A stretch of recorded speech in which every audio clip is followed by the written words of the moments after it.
Bienvenidos al Museo del Panorama Histórico del siglo VIII, en el cual se basa en la relación de la historia de la educación. A continuación se hablará de ello. Se sabe que para el siglo VIII el absolutismo y el Estado-nación se habían consolidado. Después de la caída del Imperio Romano, se crearon una serie de feudos que ofrecían protección a los siervos. Estos feudos crecieron y se conjuntaron en reinos medievales. Así, el comercio del Oriente aumentó y con este surgieron una serie de poblados que funcionaron como centros comerciales que tras su rápido crecimiento se convirtieron en ciudades. Finalmente el rey fortaleció lazos con las ciudades y los burgueses, al grado que la alianza con el Papa dejó de ser importante. Para los siglos 7 y 8, el rey se convirtió en el mandatorio absoluto de su reino. Este poder le permitió construir en un estado centralizado que en vez de concentrarse en la protección de sus siervos, como en la Edad Media, ahora se concentraba en facilitar el comercio y las comunicaciones para crecer económicamente. La nobleza, quienes en el pasado eran señores feudales, entraron en decadencia y terminaron como una clase social decorativa. La fractura con el Vaticano se extendió incluso en países católicos como Francia, en donde el rey Luis IV inmortalizó la frase "El Estado soy yo", reflejando el poder absoluto que había conseguido el rey en la Edad Moderna. De modo que la estratificación social del absolutismo quedó de la siguiente manera: rey, nobleza y clero. Tercer estado o burguesía y por último los siervos. ¿Y a qué se le conoce como ilustración?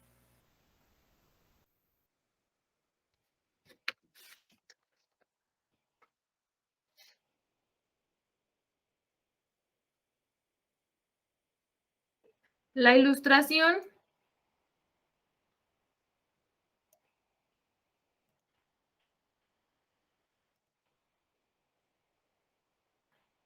se trata de una corriente intelectual e ideológica que permeó todos los campos del saber del siglo VIII.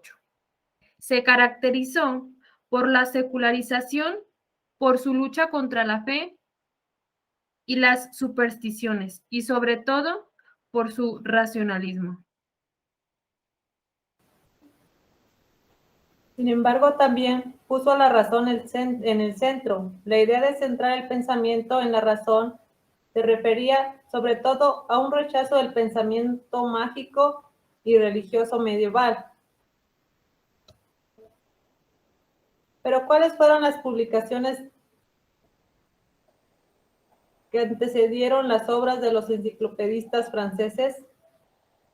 Bueno, antes de la publicación de las obras de los enciclopedistas franceses, la literatura también aportó una serie de ideas en torno a la educación, las cuales son las siguientes.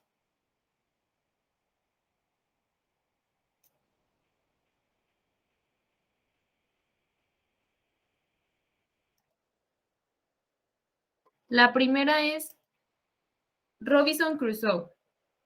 Del inglés Daniel Defoe, la habilidad de Crusoe para construir una vivienda y los utensilios necesarios en la isla desierta. Se debe a que cuando vivía en Inglaterra estudió matemáticas, geometría y toda una serie de conocimientos que le permitían sobrevivir incluso sin la tecnología.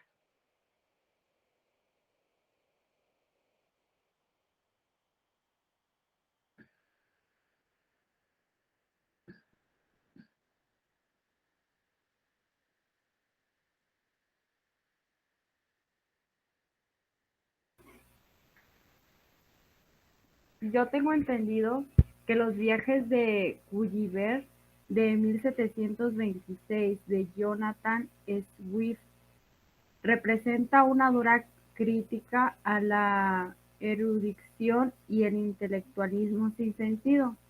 Esto puede apreciarse cuando se describe la isla de Laputa, cuyos sabios están totalmente absurdos en especulaciones y tienen necesidad de que se rían de ellos para poder seguir con sus reflexiones.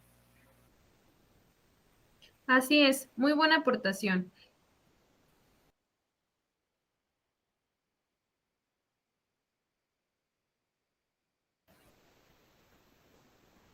Sé que el Fausto de Goethe también se aprecia una crítica de la educación que no guarda relación alguna con la realidad.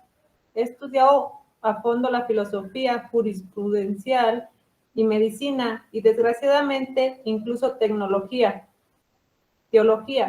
con mucho interés y heme aquí, pobre, loco, que sé lo que mismo que antes. Esto es lo que nos mencionaba el Fausto.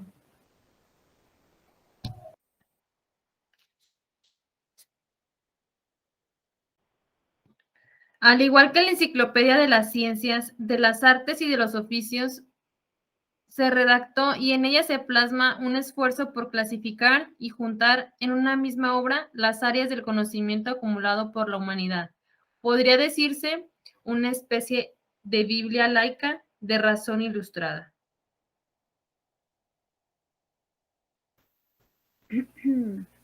Disculpe, ¿qué decía Diderot?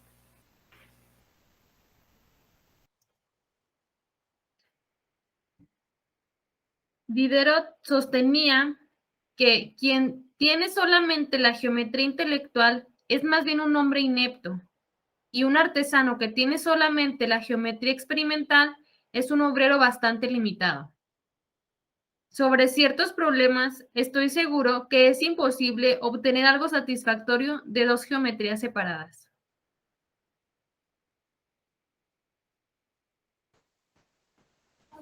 Hagamos pues justicia a los artesanos. Las artes liberales han sido exaltadas bastante por sí mismas. Podríamos ahora alzar la voz para celebrar las artes mecánicas.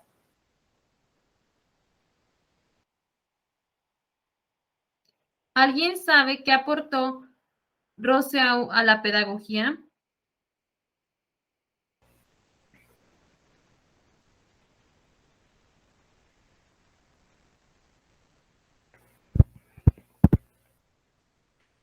Yo sé que Rousseau fue quien revolucionó la pedagogía, en donde su aportación consistió en proponer una aproximación antropológica a la pedagogía, es decir, tomar como centro de la enseñanza las características del estudiante, en vez de centrarse en la transmisión directa y unívoca del saber.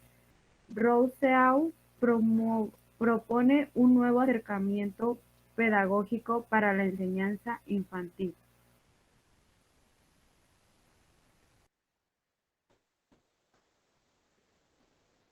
Los ingleses Andrew Weil y Joseph Lanscar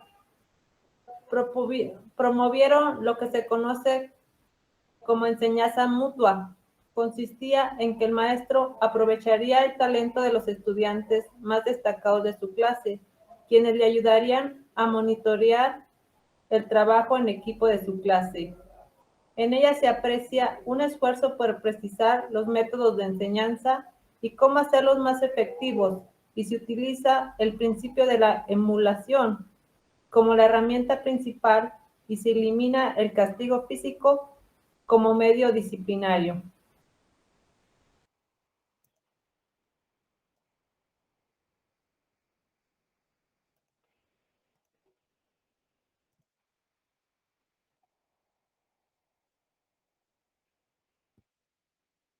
Al igual, la aportación de Pestalozzi señalaba que el objetivo de la pedagogía infantil debía ser desarrollado del alma del niño. Para que un niño desarrollara al máximo sus capacidades de aprendizaje, era necesario domar esa naturaleza animal que posee todo ser humano.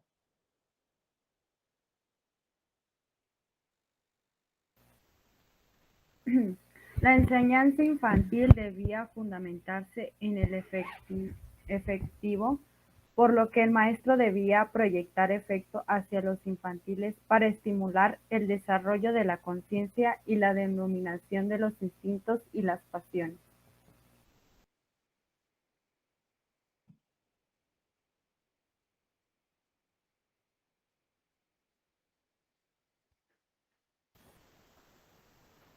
¿Por qué hasta la Edad Media, por qué hasta la Edad Moderna se aprecia un cambio en la educación?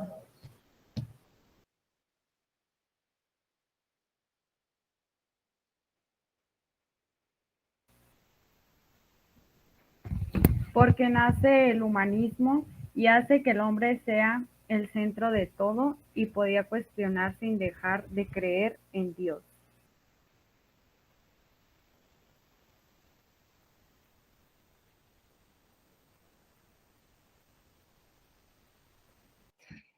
Excelente, muy buena información.